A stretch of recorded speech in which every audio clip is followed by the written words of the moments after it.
Hello everyone, it's Billy Watkins here with the Whole Package by Premier Packaging.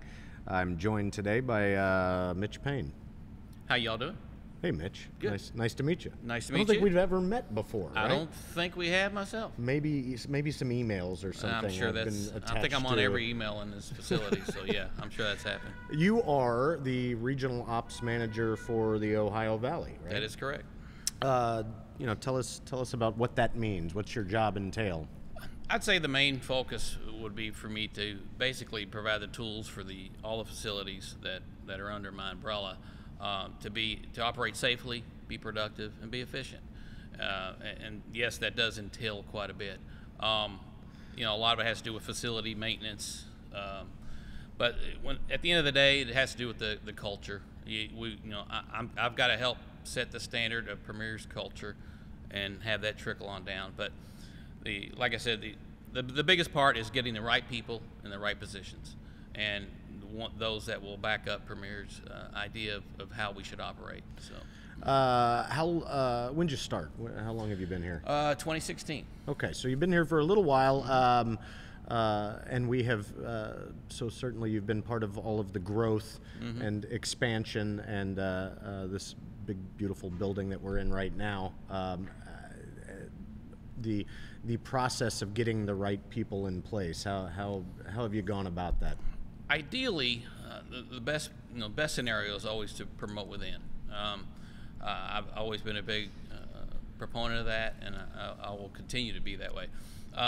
In some cases, you may not have that certain candidate that's available within, so you've got to be able to understand and read people, interview process, and look at their background and see. But to me, the biggest thing is just getting to know somebody and knowing how they operate, how they work. That's the best thing that you could do as far as understanding, getting the right people in the right positions to learn how they are. And ideally, not necessarily they have to have the same views as you, but they need to have the same goal. Everybody moving towards the same. Correct. And I guess in my position, I need to help facilitate that direction and basically set that standard for everyone else to follow. How'd you get to Premier? What were you doing before 2016? I've been in the corrugated business since 1992, so almost 30 years. But prior to here, I was at another corrugated facility. But once I left there, of course, over years, you have a lot a lot of relationships. And obviously probably had heard about us. Oh, most definitely. At my previous one, we actually worked with Premier, okay. And so I knew a lot of the people here, and some people actually came from that facility as well. But once I joined Premier, I actually started running a small off-site warehouse just nearby. Okay. And that was my first job here as far as a shipping supervisor. Which one was that? Was that the one on the Jennings Lane? The Jennings Lane, yeah. Mm-hmm. Yeah. I've been there a few have times. you?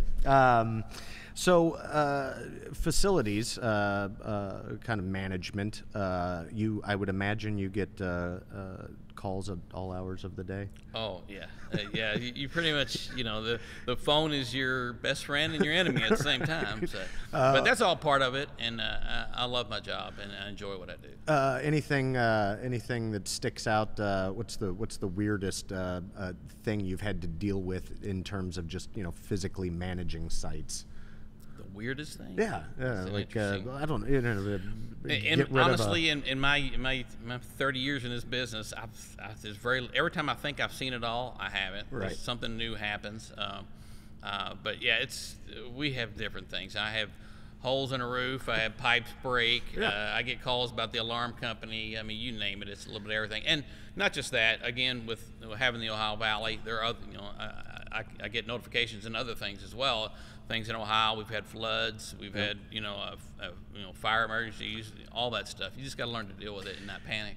Roll with the punches, keeps you on your toes. Most definitely. Yeah, because I mean, it's not like corrugated and distribution isn't hard enough on its own, but you have most you definitely. have acts of God. Sure. You have to deal. And like I said, the biggest part is I don't know if it's good or bad, but you get numb to it, you get used to it. So you learn to just, as the emergency comes up, you respond. And hopefully you've put the right people in place to be able to do that. To help you with that. It reminds me, because just the other day I was I was here and trying to get in the building, and I couldn't come through the front doors. They were all roped off because of the wind had blown them open. And yeah, I immediately got the call saying the door just got ripped open. So yeah, I had to get a crew in here and get it fixed and get it took care of. But I'm here today, and they look wonderful. Yeah, the door looks great, right?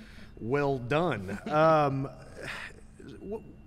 Speaking of that, and anything more specific, kind of rolling with the punches, but what other skills does it take to successfully run a warehouse? You first of all you kind of have to have a calm demeanor in everything that you do. I think I've developed some skills over the years that I've learned that people react how you react. So if you act in a panic mode, then others will get panicky. If you're stressed out over something, others will get stressed. So you have to be the calming agent, and that's one of the things I try to work with. All my reports, is the same thing. You've got to calm the situation. You don't elevate a situation. Right. So, but how did you? Is that just is that time and patience and I think so. Learning? How do you? Because it's not an easy thing to learn. Right? I think so, but like I said, I've been in the business a long time, and I often think about how I respond to something. Right. And believe me, I've had bosses that were scream and yell and holler and yeah, I took it, but I knew at the time that is not how I would ever want to be, and that's not how I am. So you even at that time, you kind of realized, most definitely, hey, that's not the way to do this. No, there's a better way. Correct. Professionalism is the key. Yeah. If I'm all, we joke a lot, and I'm all for that. But in the end of the day, we have to be professional, and right. You have to have your insight, your end in sight as far as what you're going to do. And you just have to promote that culture. A lot of deep breaths. You take a lot of deep breaths, and yeah, I'd say so. Yeah. Every now and then you just gotta hone it in, and then just move on, right? Right. Yeah. Because at the end of the day, hey, I mean, it's just we're not. It's funny you say end of the day, because one thing I stress, I've done with everyone here and in my other facilities is, the end of the day, I want everybody to walk out here safely. Yeah. At the end of the day, you come in here with your arms and legs, and you go home to your family. That's what I need. So if we got nothing done today, if you got out of here safely, I feel like I accomplished a big thing. Certainly, another huge aspect of it, because we're here to make a profit for the company and sure. and ship stuff to customers and all of that good deal. But I mean, we are operating in a what could be a dangerous environment, most and definitely. The most important thing is that everybody leaves here correct, safely. And like I said, I don't have one qualm a bit about pointing it out. If I see something that's not right, then we'll stop and we'll address it. It's something you learn quickly. Me managing sites and being on site with forklift traffic or any other type of thing like that. In a leadership position, you've got to be the first one to, if you see something, say something. It's all about setting the standard. Yeah. And that's what goes back to what I'm saying about the important part is getting the right people in the right positions. So how I feel about something, I need to bring people in that feel that same way. And when I say that, I don't mean that they can't disagree with me. I need them, the core, they need to have that same importance as far as the safety goes and being professional. That's the key. Have you seen us come a long way in terms of operating safely within a building? It comes down to your processes and procedures, all of that. Have we come a long way? We've definitely come a long way, and we've got a long way to go. Okay.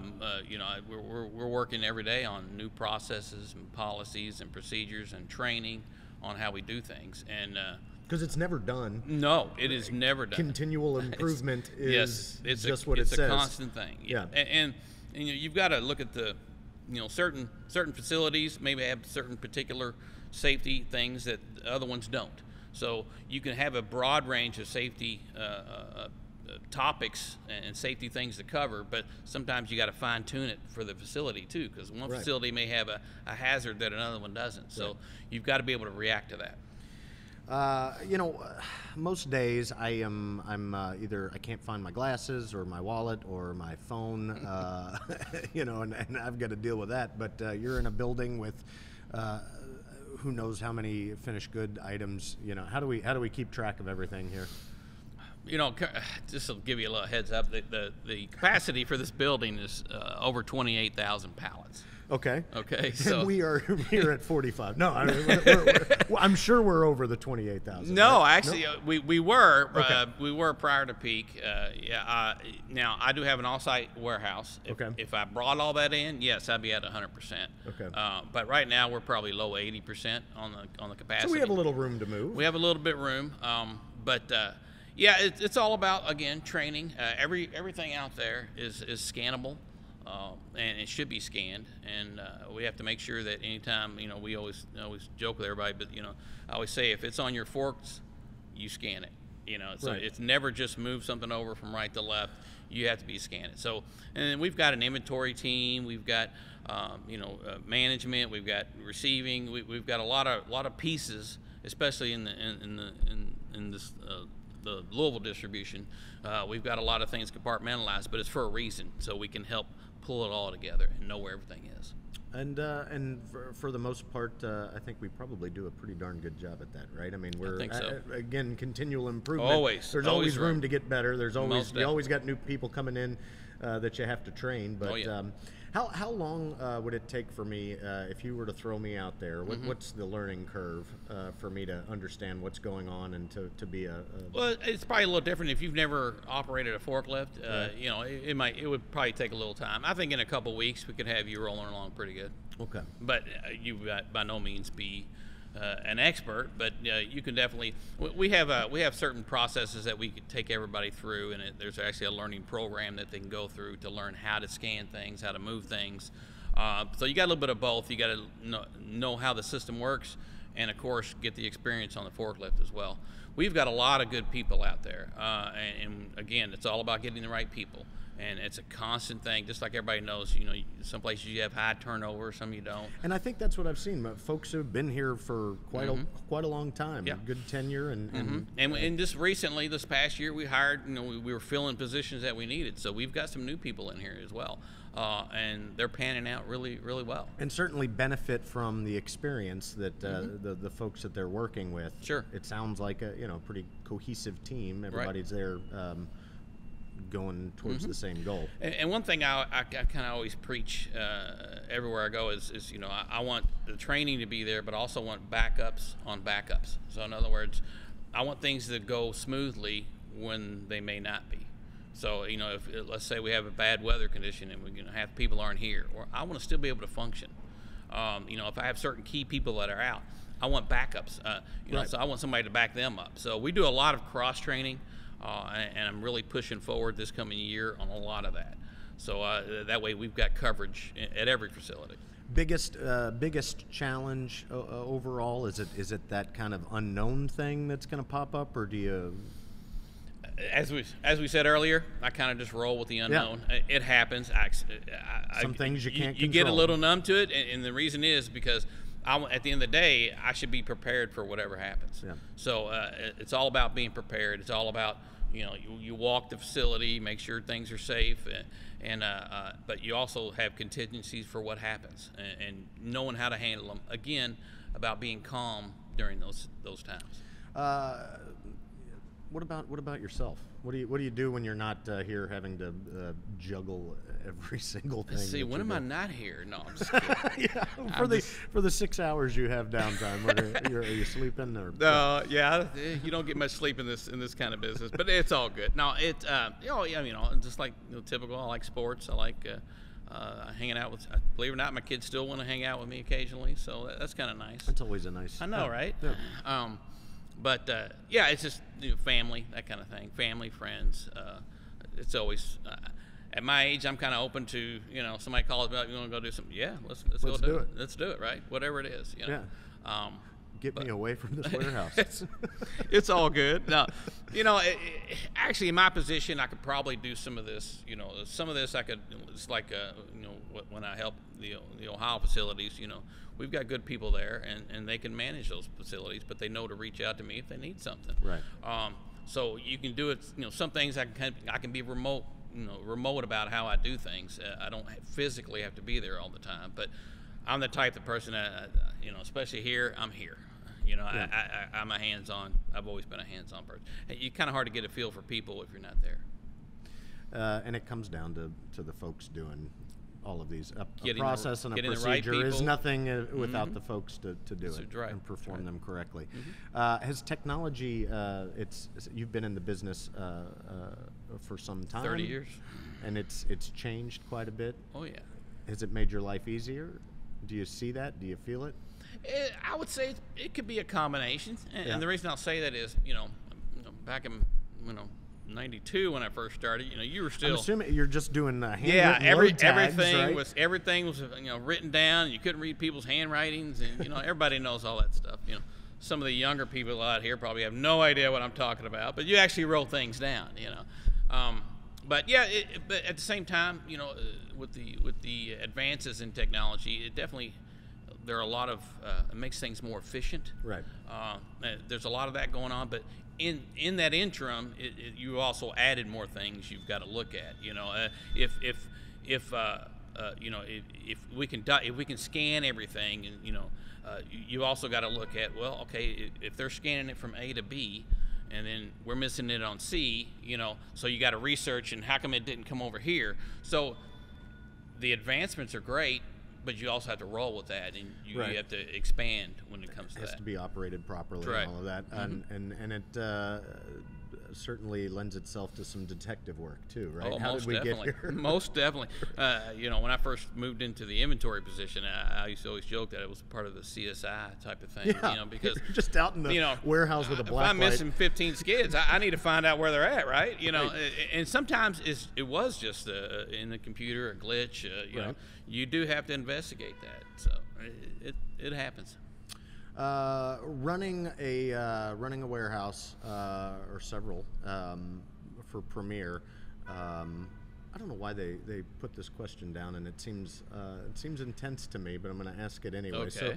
So if you were running the world, what would you change and why? And why? If I was running the world. This is your beauty pageant question. Yeah, that's here. exactly the way I see that. I'm Miss America now at this point. You're a calm dude. Yes. How do we get to world peace? How do we get to world peace? Honestly, I still fall back on everything I've said here today. Is my biggest thing is the safety and health of everyone. So I think if I was running the world, that would probably be my biggest focus, is to everything I do, any policy, anything I put out would always be geared towards the end result of the safety, whether it's physical, mental, whatever. It's being safe, and then everything else, it branches off from there. Yeah. So, and that's kind of the way I feel like I always lead and always will lead, and I want those who are underneath me to do the same. I like that. Put your damn phone down and put your hands on the wheel. That's that right. kind of Yeah, and that that could go in life, right? It's not necessarily here at work. We talk about that all the time. Some of the things we preach here, you can take it outside of work, right? I mean, it's a simple thing like wearing glasses, and if you're cutting some wood outside, right, at home, you get used to wearing your glasses here. Maybe you'll get used to wearing them at home, right? This more so than some of these things that I do. This has meant something to me because I do actually like. I feel more at ease around you. You have a peaceful demeanor. I don't know about you. that. Yeah, I hope everybody feels that way. I never want to see you if you lose this. It's funny you said that, because I've literally had people tell me I do not want to see you when you get upset. Right. I've gotten upset a few times, certainly. But again, even when you just have to maintain a sense of professionalism and handle things in a professional way. And if anything, know that I have taken that to heart and will use that myself on our little bin box projects, that sort of thing. So I thank you for that. You're quite welcome. I appreciate it. Mitch, it was very nice meeting and Very talking nice. to you today. Very nice meeting you. Thank you.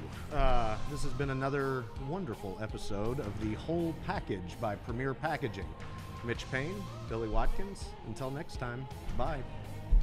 Do you have comments, questions, or ideas about this topic? If so, we'd like to hear from you. Please visit primpack.com/podcast to let us know what you think. Thanks.